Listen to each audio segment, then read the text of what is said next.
And welcome to episode 9 of the Red Mountain Express. I am your host, Blake Westbrook, and I'm joined today, as always, Matthew Joyner. Mr. Joyner, how you doing today, sir? I am doing fantastic. You sound like you're doing good. Well, yeah, so don't let the voice fool you. My voice is a little bit raspy. I don't know if it's a combination of some of the leftover sickness from last week and maybe a little bit of the late night housewarming party we were at last night. So it's just a little bit raspy. I feel like I've got a sandy, did somebody pour sand down my throat and like that kind of feeling? Well, you still look good, so that's all that matters. Yeah, appreciate that. Good. What about you? Did good. We went to Huntsville this weekend, visited my brother and his wife and their young son, and had a good time. And we got back a little bit later than we expected last night, and went to church this morning. And now we're, like I said, sitting here recording with you. All right. But yeah, we have a really good show for everybody today. It's kind of a special episode. We're doing a crossover podcast with Josh Ankesheiln of Almost Legal Podcast, and you can go to Almost Legal Podcast. We did a whole segment with him, and you can hear that. And at the end of this segment, you will hear us interview Josh. Yeah, very appreciative of Josh for having us out. He records out of his home studio in Sterrett, Alabama. Which is nice Chelsea guy. For those that don't know where Sterrett is. It is Chelsea. Or I guess, I don't know. Near I don't want to get an argument with people about whether it's Chelsea or not, but yeah, basically it's Chelsea off 280. Very nice guy. He has a good show. I think he's on episode 12. So he just started recording a little bit before us, time-wise. So yeah, go check that out. Like he said, almostlegalpodcast.com or iTunes. And I think he's also got an Instagram account or a Facebook account you can get more information on. Yeah. So let's get started. We have a couple of news stories to talk about. The first thing, Matthew, did you see where the Legacy Pavilion, it's UAB's practice facility, was open this week? Well, no. So I drive by that on my way to and from work almost every day. It's huge. It's big. It's really nice. They've come up or built it really quickly. But I haven't really paid much attention to the timeline or what's going on with it. Well, it's $22.5 million facility. It's really, really nice. And when you look at it, it puts UAB on a better footing to have a successful football program. There are Division I schools that do not have what UAB has. Yeah. You have a football building that will have weight room and locker rooms on the downstairs area, and upstairs is a nutrition center and the players' lounge where they can kind of hang out, play video games and whatnot. And then outside there are 3 or 2.5 football fields, I want to say. Yeah, there's one under like a covered pavilion. One under the pavilion, which is the big thing you see driving down 65. Then there's one that's not in the pavilion, and I think you have one that's more for, I think, field goal kicking and for short, it's like a little short down situations. Yeah. So it's really, really good. UAB will play their first game on September 2nd against Alabama A&M at Legion Field. And like we have said several times in the podcast, go out and support UAB. Yes. This team was taken away from UAB and was given back after the community demanded that it come back. So go out there and support your team and make sure that they know that you are behind them. Yeah, come out in full force. If you really wanted UAB to come back, show them by buying the tickets and going to the games. Yeah. Speaking of sports, the Houston Rockets have announced that their team will play a team to be named later at what the story said, a Magic City Arena next year, in I think October of 2018. Yeah, so the 2018 preseason. Yes, not the 2017-2018 preseason, the 2018-2019 preseason, I want to say. I think that's right, because it said October 2018. So. Right.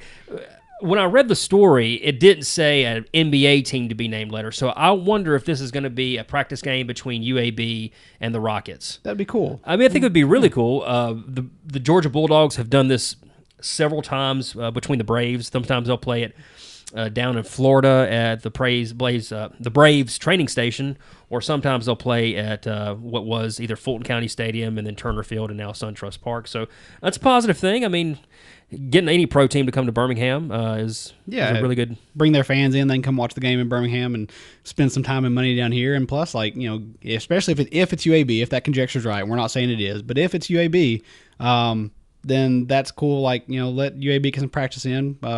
Let's see what UAB can do against a pro team. That'd be cool. It'd be a fun time. Yeah.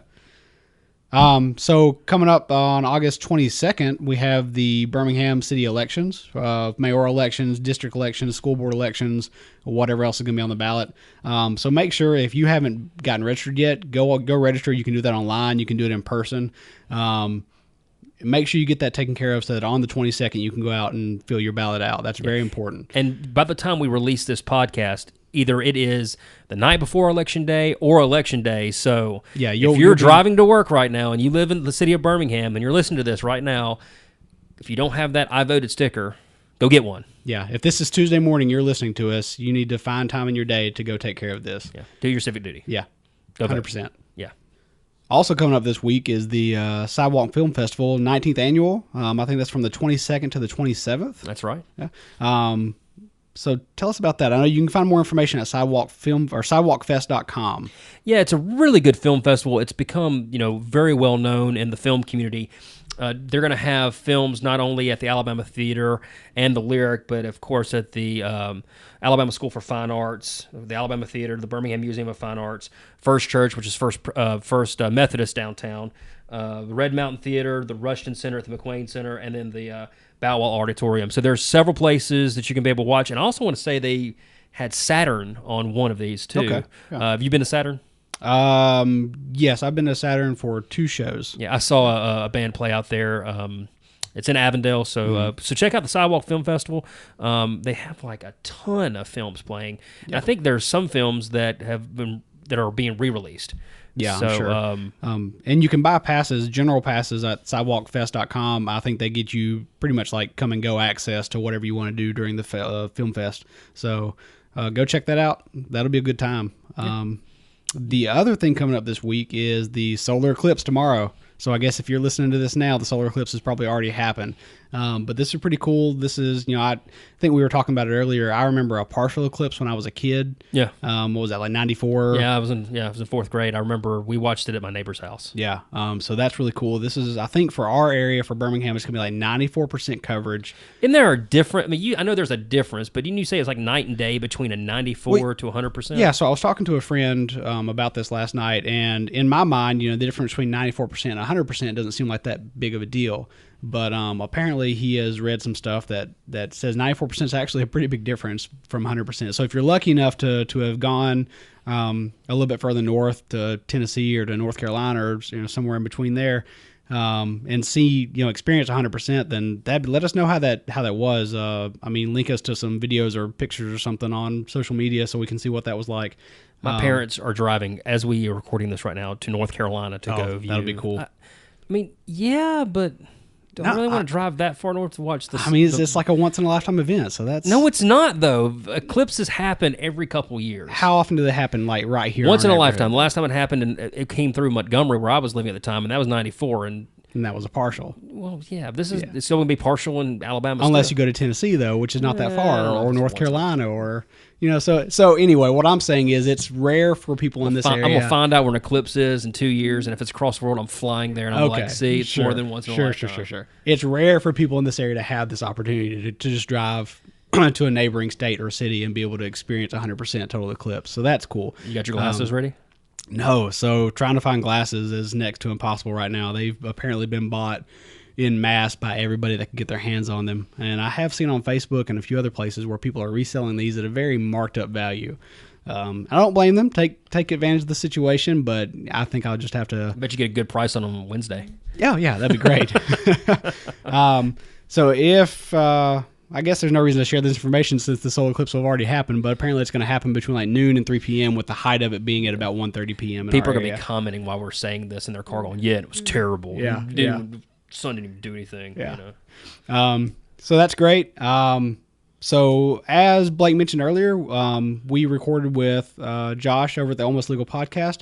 We're going to take a quick break, and when we come back, it'll be our interview with him after we recorded his episode.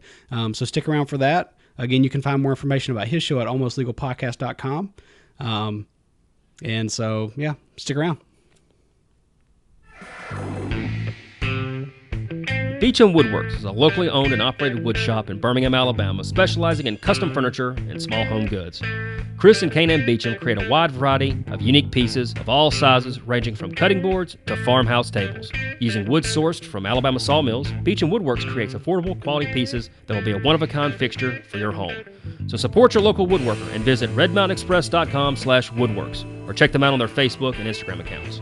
Beecham Woodworks, turning your house into a home. And welcome back to the Red Mountain Express. As we said in our first segment, we're doing a crossover episode with our friend Josh Ankesheiln. Did I say that right? Yes. Making sure. At Almost Legal Podcast. We're actually coming to you from his studio in Chelsea, Alabama, and we just finished recording a segment for him, and we're glad to have him on our show. Josh, thank you for being with us today. No, it's good to be on your show. So before we get started, tell us a little bit about yourself and, what's your story? My story, I moved a lot. I'm a military brat. And What branch? Army. He actually just retired. Basically, sports. I blew a lot of opportunities in life just for being scared.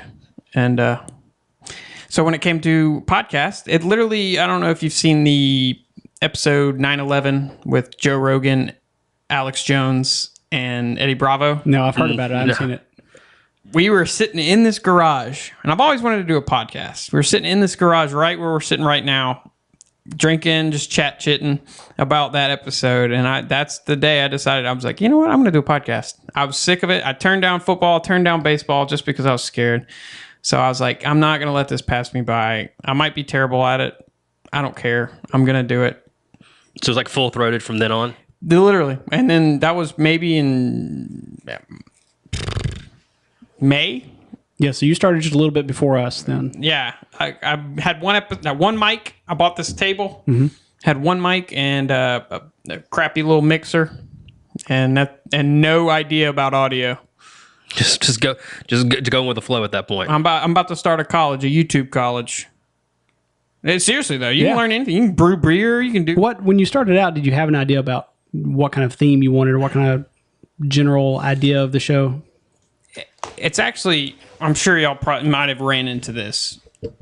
Just your I guess what your bio, your show bio. How hard was that to write? Extremely hard. You know what I mean? Yeah. You have the idea in your head, but you're like wishy-washy. You're like, you can't put your finger on it because you don't want to just copy another show. It takes practice, and I'm still trying to tailor my game and trying to put my finger on what suits me. You know, can make me have better quality, me be more comfortable, me make my guests more comfortable while entertaining the listeners. I would probably pencil it in as a long form conversational style on a regular basis. I might have a guest and we'll talk about whatever they do. For example, my dad came, and I don't know if you're familiar with the Afghan burn pits. Just from listening to your show. Yeah. There's a big class action lawsuit that's going on that's affecting thousands upon thousands of soldiers in Afghanistan because basically everything you use, all the trash you go through, times however many more people are at a base, they burn it and they're just breathing it in. And they're in like a valley with mountains, so it's just trapped there. So they're basically in a bowl of smoke. Is that not say your favorite episode, but has that been probably the standard you set on your episode, that one? For that type, yes. That my favorite episode, most entertaining, would be the first Jose Cooks episode. I think that's because that was my first interview ever, and I think it went so smooth that I was, and it was, I don't even know, it went smooth. He's an awesome guy, and he's going to be actually a regular guest on a show. I tried to have him on as much as possible, but he's busy. Now, for our guests who haven't heard your show yet, tell them who Jose is. Jose Cook's a comedian, local comedian. He worked at Stardome for years as a bartender, which is a brilliant move. Not a lot of comics do that. He was a bartender, server at Stardome, worked his way into stand-up, and now he's ahead of his game, because usually it's about a 5-year. But, your first 5 years till you start hitting it. What kind of comedy is it that he... It depends. He's not your stereotypical, like, picks one gender, one race, one person. You like him, and he's not too dirty. It's good. It's a good comedy, and he's talented, real talented. Yeah, you said he just came back from L.A. Yeah, Comedy Store. Yeah, awesome. That's big. That's real big. Do you find that having guests on the show for you, because I know for us, I wouldn't say it's a crutch, but we enjoy having guests. It kind of what moves our show forward sometimes. Do you feel like it's that with your show? Oh, no doubt. Like, I'm kind of jealous y'all have each other. I know that sounds kind of whatever. But No, yeah. I have you, Matt. No, we have each other. I don't know how Bill Burr does it. No. up there by himself on every episode. I've always wondered just how radio hosts do that. You'll see Jim Rome just sitting there talking to a microphone, and I'm just like, I can't talk by myself. Well, maybe I can. I don't know, but maybe they just love hearing their voice that much. Maybe. I don't know. To that point, though, when we first started, I know I kind of agonized over the decision to just do the two of us. I really wanted a third person because I thought, I know myself. I'm a reactionary speaker. I don't really start conversations. I just like to jump into other people's conversations. Thankfully, Blake is better at just jumping in and talking. I thought we need to have that third person, or else we're not going to get anywhere. We're just going to tread water. So the fact that you jumped into it solo, like that speaks a lot about. Yeah, it's difficult. I hit a real hard spot towards right around my lunchtime. I had a lot of people. I think because the people I was trying to have on, they treated it as like I was, hey, go grab some drinks later. So, when I'd be like, hey, I need you on the episode. This is going to be my first episode. I need you to be here 2 weeks in ahead. He's like, okay, cool. The day before, I was like, hey, when y'all planning on being here? And he's like, I have this thing. So they bailed. A bunch of people bailed. So I literally tried to come and try to do it by myself. There's no way I could do that. I don't see how they do it.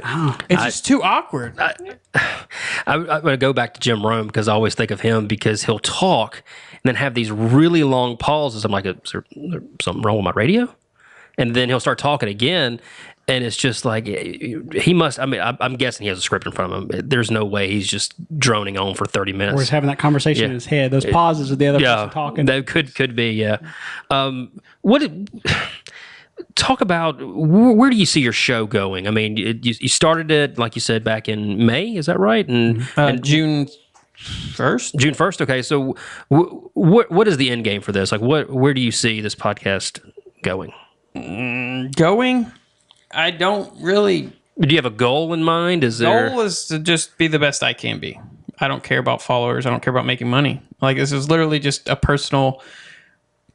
It's a better me. Yeah. It's made me speak more. It's made me go out and talk to people more. I was a guy in high school or in grade school who, if I had a question, I wouldn't raise my hand. I just wouldn't know because I was scared to talk. Like my parents had to order for me at restaurants until I was, I don't know how old, but I was scared to talk to the waiter. That's just me. I don't know. I'm terrified. So do you find we just recorded your 12th episode.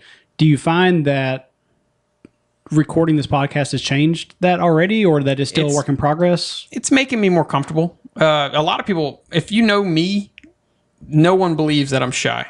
Like, you have no idea.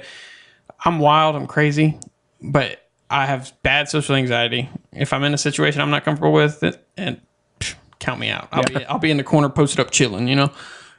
And I don't talk to people. And it's a new thing for me, and it's very hard. And it's very hard to get comfortable with. Yes. Some people are just natural gifted, and I'm not one of them. What you describe, and then you want to do a podcast, I'm going to tell you that's brave because I couldn't imagine not wanting to talk, and then you're doing something that you exclusively talk. I'm terrible at it. No, I don't think so. I think you're very good at it, actually. Where did the name come from, Almost Legal Podcast? It's funny. I won't tell you the whole story. Just give us the short version. Yeah, I was umpiring a tournament with a buddy of mine, and I wish he would be more involved with the show because not only did he come up with the name, he came up with the intro idea. He's just full of ideas. He's the producer, sounds basically, right? He's like, Almost Legal Podcast with blah, blah, blah. They all came kind of at an inappropriate thing. There was a creepy teacher we used to have. He was Almost Legal Podcast with fill in the name. So I just took out the name and Almost Legal Podcast. All right. Yeah. I was surprised no one had it. I went to the domain. I was like, it's free. So no one's there. So when you started your podcast, started coming with ideas for it, was that the first thing you tried? Was Almost Legal as a title? How many names did we go through? We back and forth on Google Chat for 2 days on it. Well, and then every time we'd come up with one, doing that diligence of searching Google for any possible iteration of that name. So the only thing that's close to ours right now is Red Mountain Espresso. That's pretty damn close. It is really close. What was the one that Vulcan something? I can't remember. We had something we were trying to do, the alliteration with Vulcan, and is that the right term? Yeah. Yeah. And it just never panned out. But Red Mountain Express, I think that we just kind of chewed on it for a couple days and kind of stuck. But I when you said Almost Legal Podcast, like, how in the world was that not taken? I mean, because... Right? Yeah. The closest thing is, Tommy Chang from Matt TV. Yeah. He is Almost Legal, but that's the closest I got. But I'm surprised the domain wasn't taken. Yeah. I was shocked. I was like, what? But no, I'm not. I get a kind of a, when you're trying to think something so hard, you just blank. Yep. I literally didn't have one idea. I'm like, I have no earthly idea what I can do. Yeah. Like, I had no idea. And then he said that, and I was like, I like it. Let's do it. Well, your podcast is guest driven, kind of like ours. So, do you have maybe a guest that you're kind of shooting for that you haven't had on yet, or like I want to have this person on, and that maybe it's a little bit out of your reach, but you could possibly get him? I tried to get David Blaine. Ooh, He was in Birmingham, wasn't he? Yeah, but You could have said he was here. He just was invisible. He picked up a show in Nashville, so he couldn't do it. Did he contact you? Whoever it was, I don't know if it was him. They were like, "Yeah, we might be interested in that," and then they apparently picked up because I don't know. I get ambitious some days. So I was looking, I was like, they're A-list because, they're here and then they're gone the next day. Mm-hmm. He was the one, I wouldn't call him an A-list anymore. I don't know. I mean, he's David, up there. It's David. People know who David Blaine is. Y'all remember those parody videos? Yes. Yes. Oh, yeah. Jesus. I don't know how he would take that, but I would have definitely brought that up. He was the only one with a gap in between his visits. So I was like, why not? So I went to his site and just, boop, they emailed me back. But they picked up a show in Nashville, so. Yeah. No, I doubt he would have came anyway. But kudos for shooting for him. No, I think when I emailed Randall Woodfin, I was like, "There's no way." Like, he's in my mind, he was the A-lister. Like, in Birmingham, I'm like, all right, he's really popular right now. People really want to hear about his politics. We're not going to get him. He's not going to bother with us. And then Michael Sellers, good people. I thought the same thing. Oh, I was like, "There's no way this guy's too busy for." And the thing about Sellers was that we didn't even have an episode yet. I mean, that was the first episode, and we were like, "Oh, we're doing a podcast, and we don't have an episode. You're going to be the first, and you're the crash test dummy." And he was like, "Would love to do it. Great. I'll be back from Nashville and we'll set it up." And it was so nice. And I was like, "It can't be this easy." Yeah. Hey, you only YOLO once. Exactly. You only YOLO once. I'm going to put that on my whiteboard when I get home. Josh, for everybody that's listening to the show, if they want to hear your show, if they want to know more about you and what you're doing, tell them where they can get that information. You can find us on iTunes, Google Play. Just search Almost Legal Podcast. We also have a website. You go to almostlegalpodcast.com. I'm, like I said, we're free with my content. If you have any, requests for content on the show, you can email me at almostlegalpodcast@gmail.com. Just make sure you go rate and subscribe on iTunes. That helps us out a lot. And you on social media? Social media, Twitter is at ALP Show 17, and just search Almost Legal Podcast on Facebook. And I want to encourage folks to listen to the most recent episode, because when you're hearing this, it'll be live. And I took Matthew to the woodshed on some trivia. Oh, so you schooled. It was bad. It was bad. It was really bad. You need to work on that. He's gonna limp. He's gonna limp out of here today. Look, my wife will not be listening to that show because she believes that I'm magical at trivia, so I can't let her break that illusion. Oh, she's gonna. Yeah. Yeah. It's an illusion now. That's an illusion. Well, Liz, thanks for being on our show today. We really do appreciate Josh, it. thank you for having us. And we enjoyed, but like I'm going to tell everybody, please go listen to Almost Legal Podcast. I mean, it's a good podcast. Well, that's going to do it for this edition of the Red Mountain Express. Again, we'd like to thank our guest, Josh Ankesheiln, for having us here today. Check it out, Almost Legal Podcast. You can tune into his podcast at almostlegalpodcast.com or on your favorite podcast app. Don't forget to subscribe to us on iTunes, YouTube, or your favorite podcast app. And please take a minute to rate us or review us on the iTunes page. You can also follow us on Facebook, Instagram, Twitter, and any and all updates will be there for you. So for Matthew Joyner, I'm Blake Westbrook. This has been the Red Mountain Express, and we'll see you next week.